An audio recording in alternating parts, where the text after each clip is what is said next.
Hello, everyone. Welcome to this episode. The title of today's episode is Designs Beyond Definitions.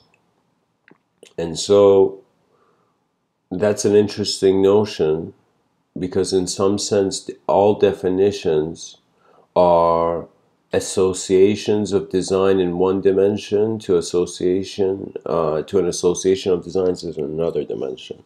In some sense, the human intelligence is orienting itself based on physical design and abstract design. Now, the abstract design imagination, it's generated based on the world. So what that means is there needs to be some sort of solid foundation of a main reality, and then as we are in this reality, the mind begins to wonder, and as it wonders, there's simulations of the depth of the world in abstract terms in some sense. So what that means is that you begin to tap into a certain design focus kind of state.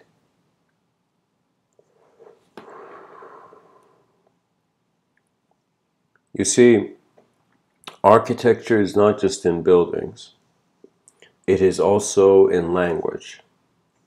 And so when I was young, when I was learning the alphabet, when I was very young, my mind could imagine those letters being like buildings being shaped like the letters of the alphabet, as if my mind could connect one pattern to another. It could perceive something of microcosmic relevance into a macrocosmic perspective. This is of course not the building, but I mean in general a sort of being ability to see the small and the big and the big and the small.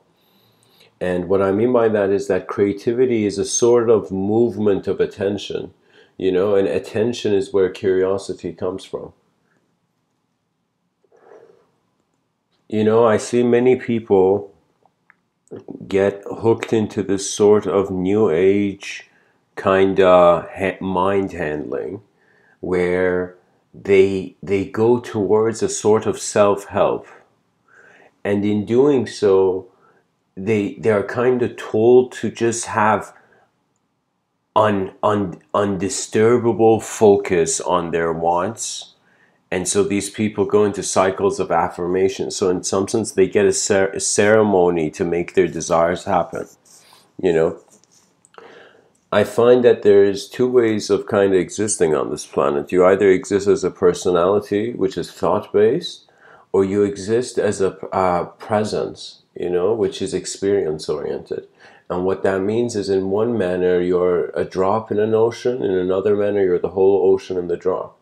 And this is a very sophisticated idea because it suggests that if there are greater dimensions, and we can say even onion-style sort of multidimensionalness to reality, it could suggest that intelligence is captured by intelligence. So that means we are an intelligence within a certain aspect of this cosmic sector, within a certain part of it.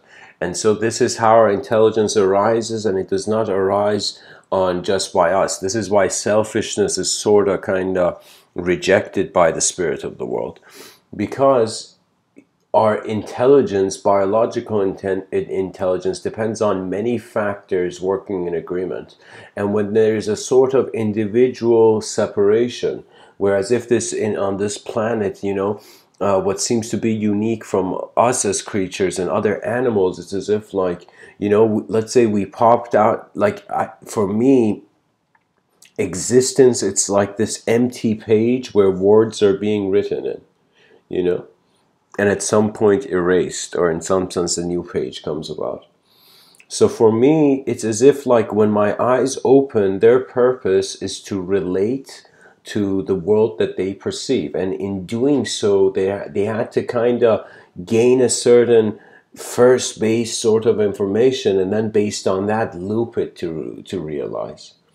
So our mind has a sort of kind of spiraling way of getting deep. And in a spiral, both sides of the spectrum are being acknowledged, you know. Many angles of perception are being acknowledged and many angles are growing.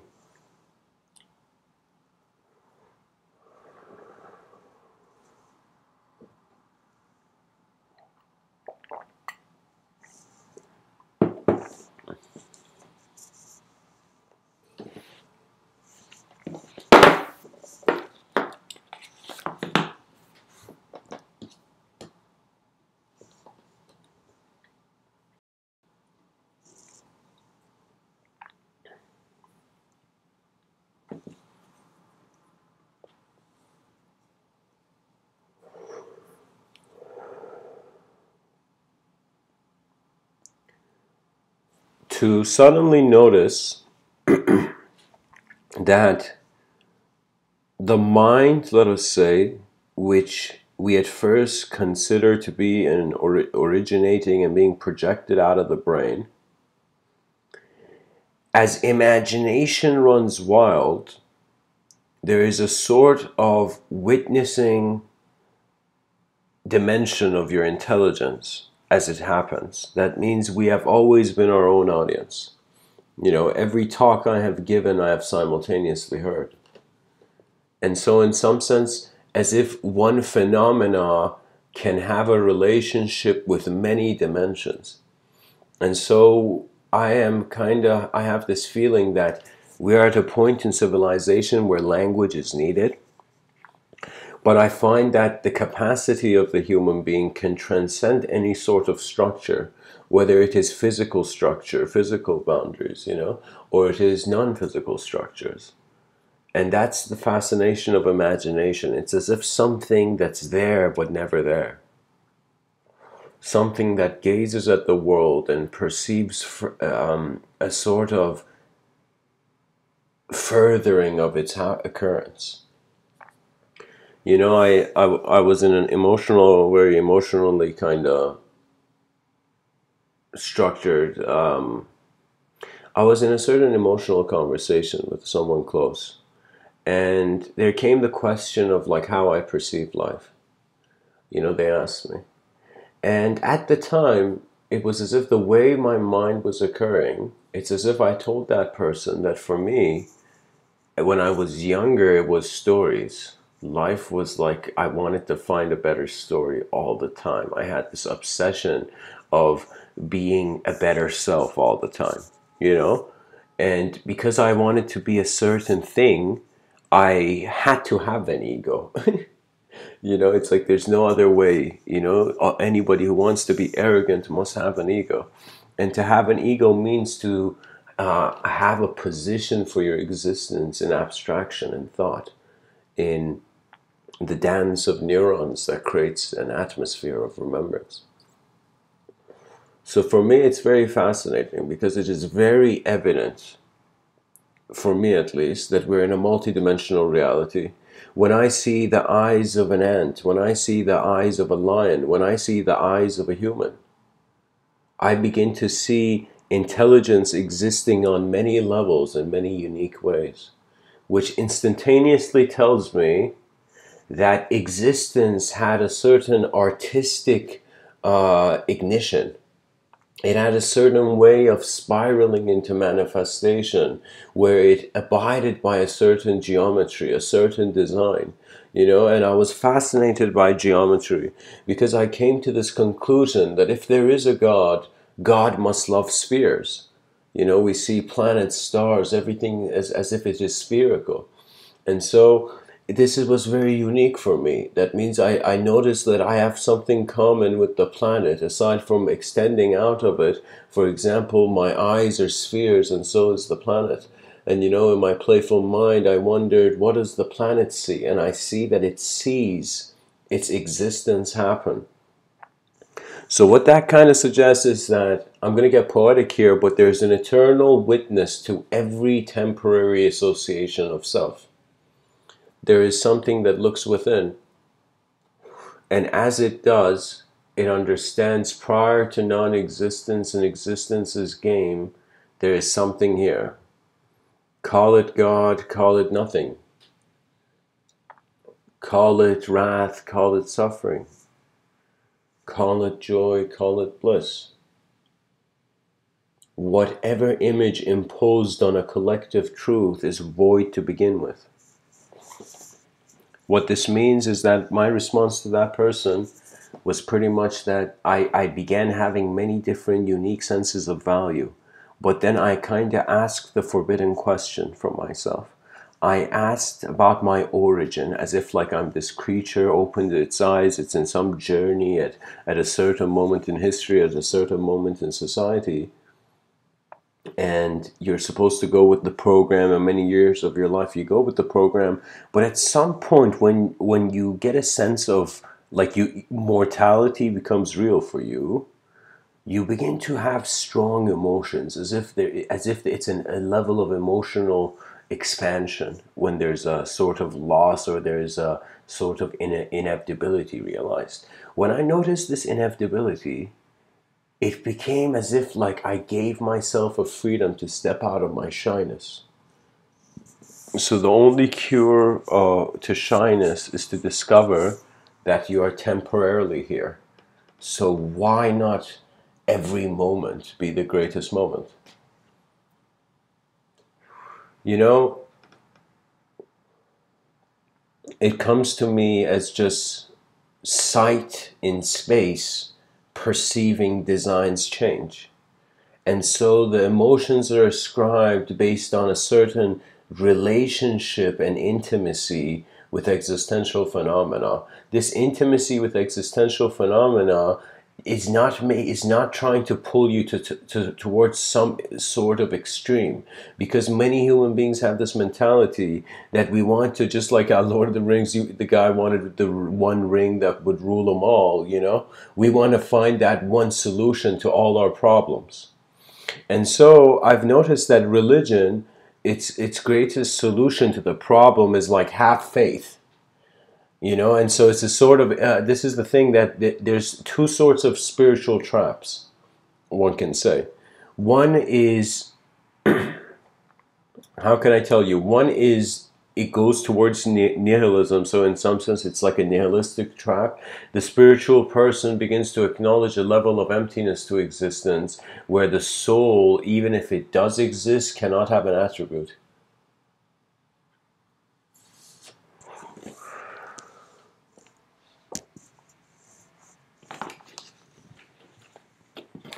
And then there's a level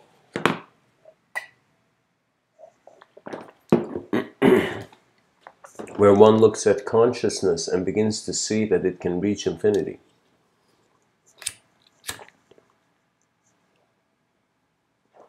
So pretty much the human game is a game of wanting more, and as you want more, you will eventually get it if it's in your attention.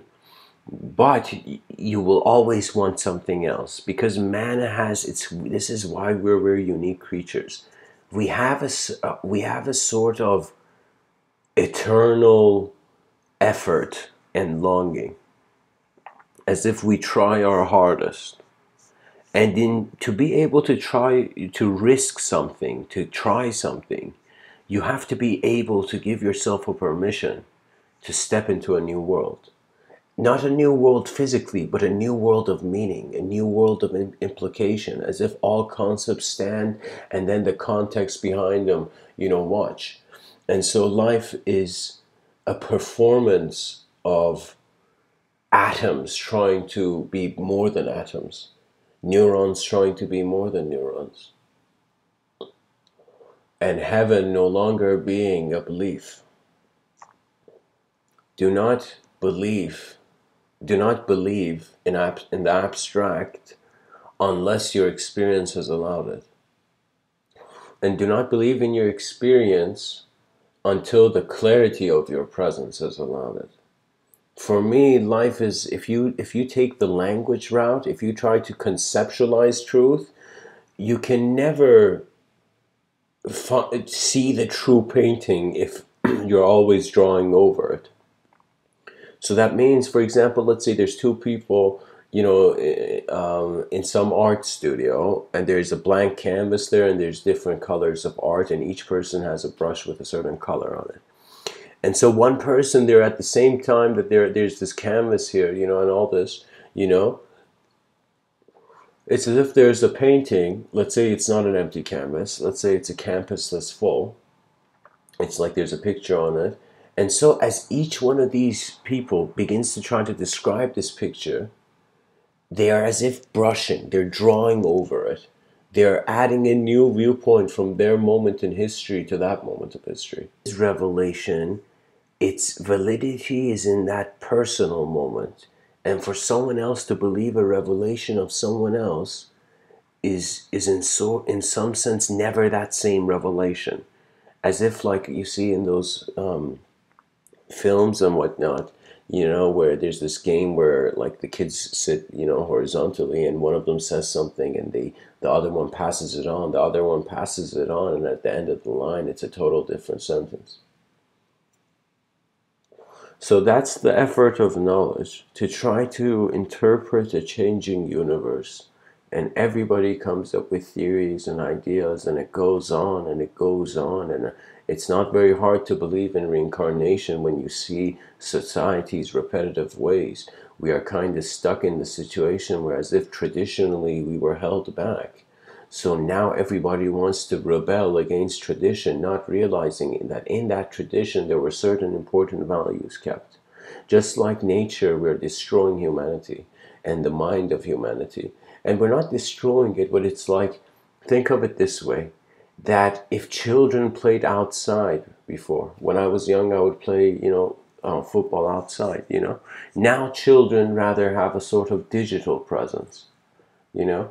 And so what's happening is as if just like those factories that destroy forests to create like a, you know, a wood manufacturing company or something, you know, it's as if just like that, you destroy nature because of a new initiative. Something in you new in your attention can totally change who you thought you were.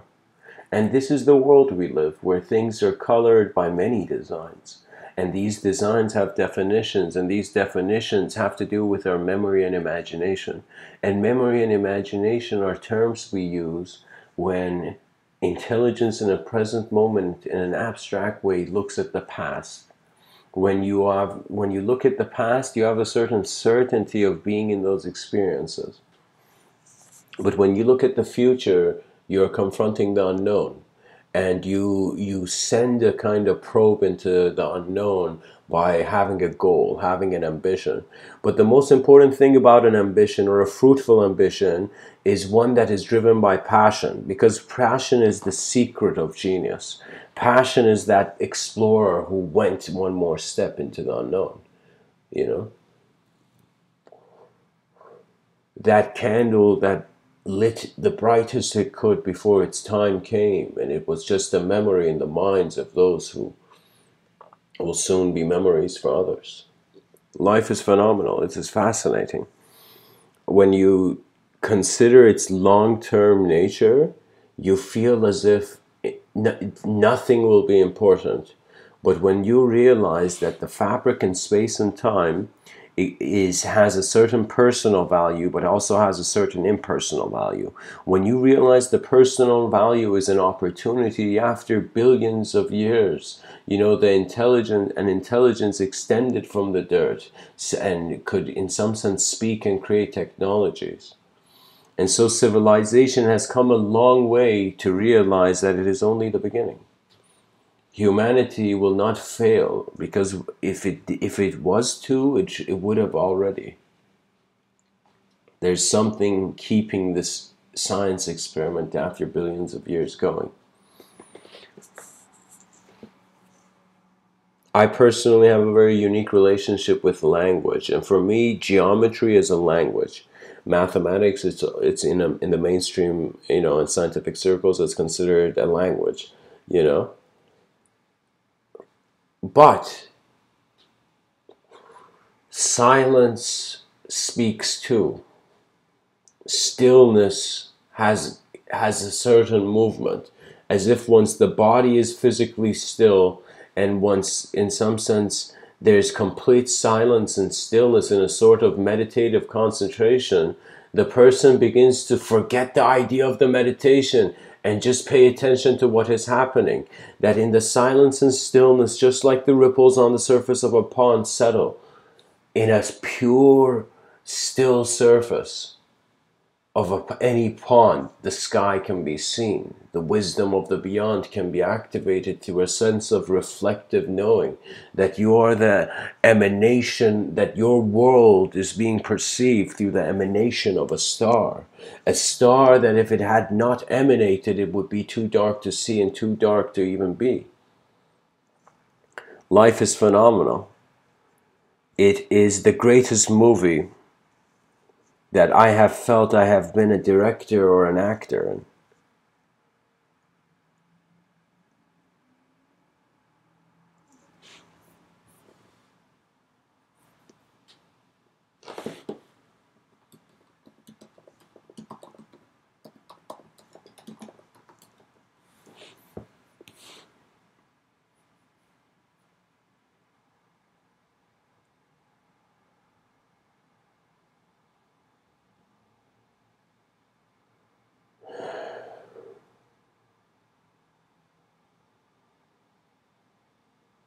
I want to share two quotes by Buckminster Fuller, R. Buckminster Fuller.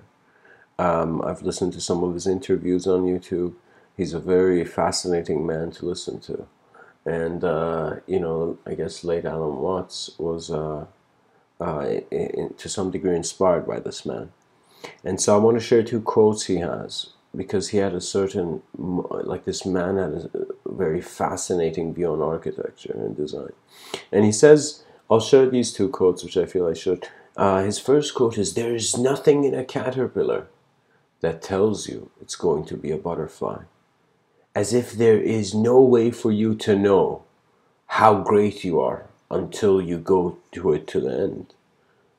You play with the journey of the life and the dances you're invited to until time and space bow as transcendence occurs to a non-individual creature."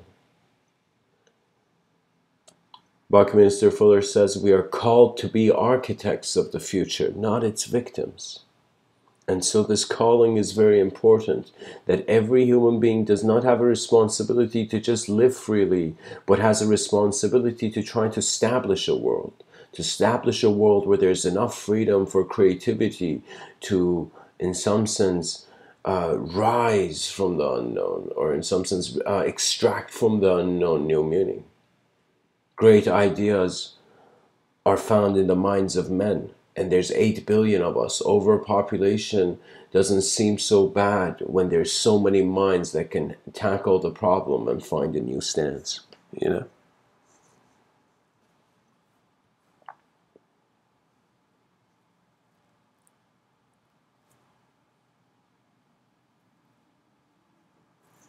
Buckminster Fuller says a designer is an emerging synthesis of artist, inventor, mechanic, objective economist, and evolutionary strategist. He has this other quote where he says, "Humanity is acquiring all the right technology for all the wrong reasons."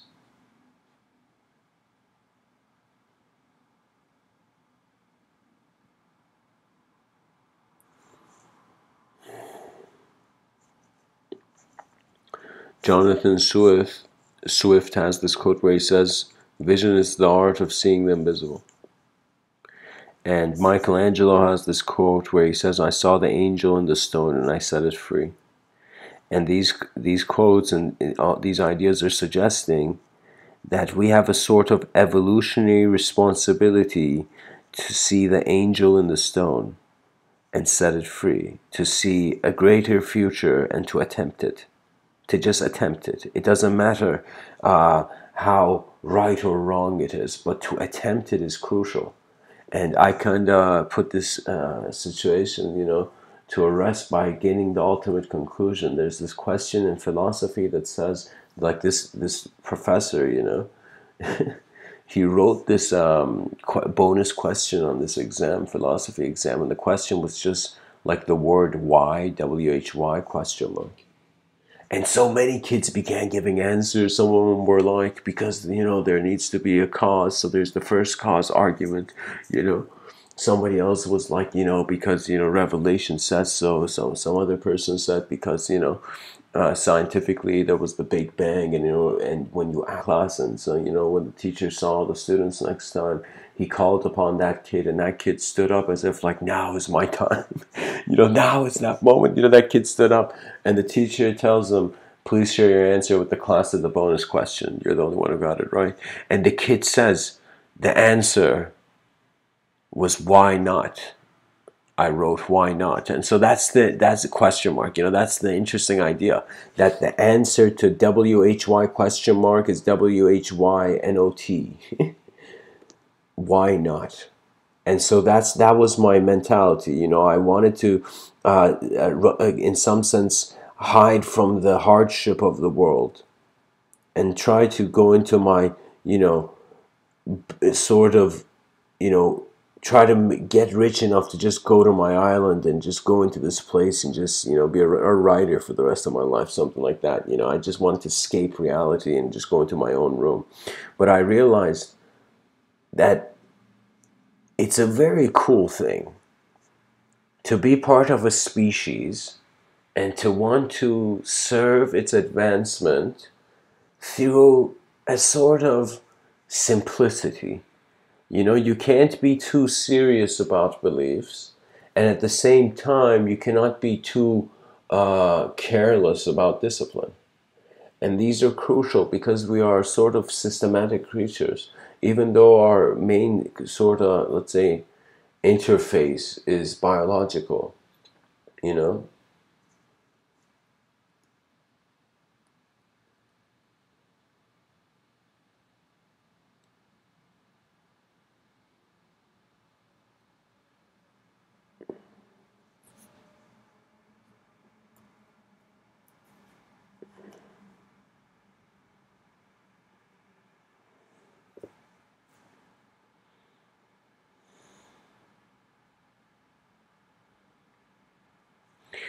I want to share one last quote from Buckminster Fuller, and I feel I've reached the end of the road for this talk in some sense. Buckminster Fuller tells us love is metaphysical gravity, as if we're being pulled by truth, by the truth of where our existence is being drawn towards. He also has this quote where he says 99% of who you are is invisible and untouchable. Remarkable quote.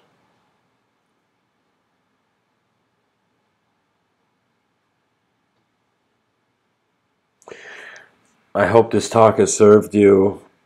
Designs beyond definitions. This idea is simply suggesting that look for a sort of collective pattern in your individual pattern, and the collective pattern will require a selfless gaze. And that selfless gaze, you're not trying to hide or escape from reality. You are trying to embrace it with your clarity. Much blessings and namaste.